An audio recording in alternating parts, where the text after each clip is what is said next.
Good afternoon. Thanks for joining us across the fence. I'm Fran Stoddard. There are remarkable people that live in Vermont. Some are global leaders and visionaries. One has just returned from the border of Ukraine and Poland, where she was helping refugees. Dr. Nina Meyerhoff is an innovative education scholar and former Southern Vermont school administrator who concluded that the voice and promise of youth was the hope of the world. So she co-founded Children of the Earth in 1990, a United Nations nonprofit organization that helps young people realize their potential through spiritual growth and youth-led action. COE now has chapters in 30 countries and a reach that over doubles that number. Working on a new global peace enterprise finds her frequently working in Poland. And when the war began, she headed to the border of Ukraine to help out. Welcome home, Nina, and welcome to our program. Thank you very much. I'm so happy to be here. Really. So first, just tell us about your experience at the Polish-Ukrainian border, where you were handing out teddy bears and helping with shelter for that flood of refugees from Ukraine. Thank you. It has been a very deep experience, I must say. I heard a call and felt I needed to go immediately and went there without a plan. We only had about 20, we got the bears from a Vermont teddy bear, and we took over approximately 25 or 50 bears, not many. But in the end, we received, gifted 1,000 bears. Different groups sent us them, and we handed out each one individually. And what I've learned about the bears, because in 9/11, I went on TV to speak to public about children and the children needing something to love. And a woman came with a busload of bears. And I saw how people, the children, would hold those bears and feel connected and loved. And what I saw now when I took them to the border was when they first of all, people crossing the border, they have on their backs, their backpack, their clothes, plastic bags, a child under an arm, two on their hands, and they're very lost and unsure. But when I would give a bear to one of their children and you'd see a smile on a face, the mother would relax for a minute and the child would look, happy, like loved, cared for. So it was a remarkable experience, I must say. It doesn't last that long, but I'll tell you, those kids, they didn't want to let go of those bears ever, And it was something, and we made sure we gave it individually. We didn't just put a box out, in the end, there was a lot of that, but it was mainly to touch the hearts of these children. Well, and you have done this not only at the Ukrainian border, but after other disasters. So this isn't your first time, and you kept getting more bears. We have some pictures of bears being handed out, and then there's also here they are, and this is going to attract kids right away to this big bear mask that people have. But this was an amazing piece of business that you did to hand these out, and I'm sure those bears will be saved forever. So tell us a little bit also about finding shelter. I mean, just finding shelter for millions is difficult to fathom at all. So what did you experience about providing shelter for these refugees? So first of all, I want to say we started at the border, then we went to the processing areas, then we went to shelters, then we went to train stations, and then we went to shopping malls where they had all been turned into residence for people. So, it became quite clear that the number one issue is not getting more clothes or more food, though food was abundant at that time, medical supplies, but housing. Where do these people go now? How do they form a life? They don't want a permanent life. They want a life, they want to be comfortable for now, but they want a place where they can reorganize themselves, like a transitional home, some way so that they can begin to put the picture together of what can they do and where should they go, because they really, really want to go home, Right. like all of us. So they want Really. us. Poland's been amazing because it's right next door, and a lot of people don't want to go further afield because they want to go back home. And so Yeah. we have. I mean, you talk about there's some pictures at the train station which almost looks like a mall, and you can imagine, little girl, and and here actually this is interesting. Let's go to this picture of a man carrying and helping with the luggage, and most of the men are staying in Ukraine. It's part of the legal process there. Actually, they're trying to keep men in. So families are split up. How are people feeling about that?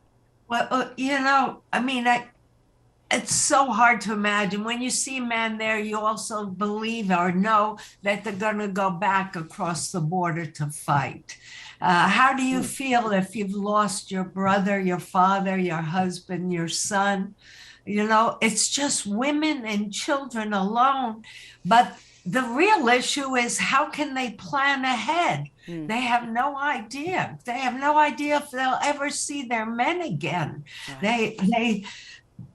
Their lives are shattered. And up in the air, and we're just Really waiting for the next place to go.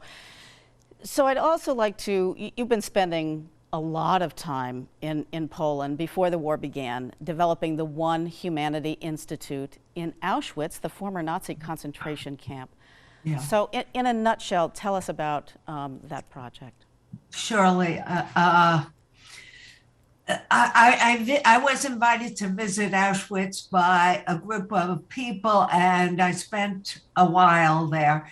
And as a result, I realized, I found names of family members, and I'd always been told that my grandmother was murdered the day I was born at Auschwitz. So I felt I've been doing peace work all around the world, and here I come back to the origin of why.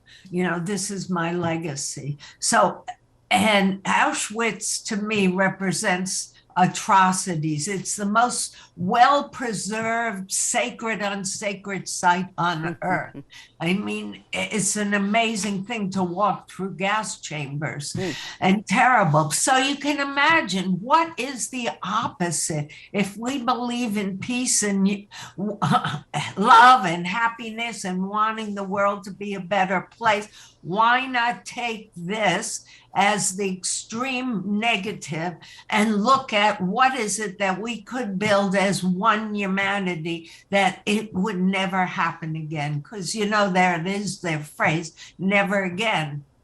But nobody tells how, or what could the lessons be, or, how do you change that never again?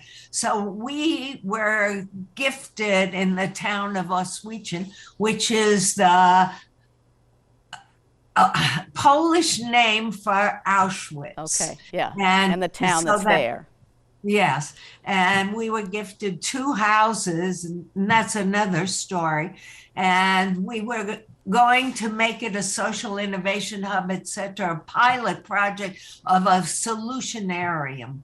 And then there are a series of barracks we want to transform into a city of hope. But now that this refugee issue has come up so glaringly, we've decided to change the buildings into a house of hope. And we'll change it to house 20 to 40 refugee people. We're starting to call them Polish Ukrainian guests, because the word refugee doesn't feel so good. And so this is temporary housing, you hope. But for the refugees at Auschwitz, what a very different use for those buildings. Yeah. Yes, right. Symbolically, we're giving life versus taking life. And, we're looking at 6 months or shorter or longer for people to stay there. And we have a group of volunteers who have already gone over, who are going to be working on the building. And we have a GoFundMe, raise the money to help us get this done as quick as possible. So, there are no places to house these people. right. I mean, the place, nobody was ready for this. Right. Where are you going to put 3 million people? And It's, so one step at a time, and yeah. the town where Auschwitz is doing its part because of your organization. And before we end, I just want to come back to your work with Children of the Earth and with millennials, and your inter and intra-faith studies and your intercultural understanding and cooperation, mediation and peace initiatives that you do with very young people. What have you learned from them, and do they give you hope? Yes. I mean, they give me hope. They are our future. And I always say, don't imitate what's come behind you. Really begin to daydream the world you want to see and live in. And then who are you and what can you offer to that world to make it possible? And I've seen young people that we've worked with run for president, or a young man in Nepal build 27 schools for children, especially girls that weren't in schools before. I mean, it's the ripple effect. And young people, if given the opportunity, have true hope and willingness to make the change. And we have to support them, because how are we going to create change if they don't do it, So we got to create environments that work like that. And when I look at Zelensky, he's a perfect example of a person that has taken that position. Exactly. Nina, we are all out of time. I want to thank you for your courage, your commitment to youth, and your personal work. We will talk about how people can find out more about you right now. You can find out more about Nina's work, and you can by visiting the One Humanity Institute website at onehumanity.institute. On that homepage, you can also click on the OHI Bakery House of Hope for Ukrainians to learn more about housing refugees that Nina was talking about. Thank you so much. And thank you for joining us across the fence. I'm Fran Stoddard. Stay well.